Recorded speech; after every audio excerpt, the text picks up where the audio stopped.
మహారాష్ట్రలో గిలైన్ బారే syndrome GBs కలకలం సృష్టిస్తుంది. తాజాగా సోలాపూర్ జిల్లాకు చెందిన ఓ వ్యక్తి మరణించగా అందుకు జీబీఎస్ కారణమని అనుమానిస్తున్నట్లు వైద్య వర్గాలు వెల్లడించాయి. పుణేలో ఇప్పటివరకు నమోదైన జీబీఎస్ కేసుల సంఖ్య 101కి చేరుకుంది. వారిలో 16 మంది వెంటిలేటర్ మీద చికిత్స పొందుతూ ఉన్నారు. మృతి చెందిన వ్యక్తి కూడా పుణేలోనే చికిత్స పొందాడు. బ్యాక్టీరియా వైరల్ ఇన్ఫెక్షన్ కారణంగా బలహీన రోగ నిరోధక శక్తి కలిగి ఉన్న వ్యక్తులు ఈ జీబీఎస్ బారిన పడే అవకాశాలు ఉంటాయని వైద్యులు వెల్లడించారు.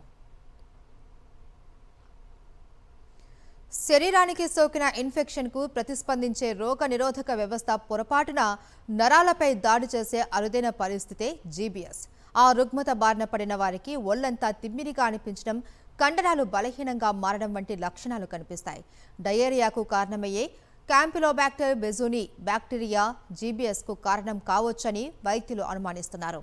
కలుషిత ఆహారం, నీటి ద్వారా ఆ బ్యాక్టీరియా సోకుతుంది. దాని బారిన పడిన వ్యక్తుల్లో డయేరియా, పొత్తికడుపు నొప్పి, జ్వరం, వాంతులు వంటి లక్షణాలు కనిపిస్తాయి.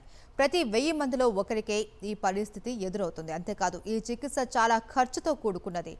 ఇమ్యునోగ్లోబిన్ ఇంజెక్షన్లు ఒక్కొక్కటి వేలల్లో ఉంటాయి. దీన్ని దృష్టిలో పెట్టుకుని మహారాష్ట్ర ప్రభుత్వం రోగులకు ఊరట కలిగించే ప్రకటన చేసింది.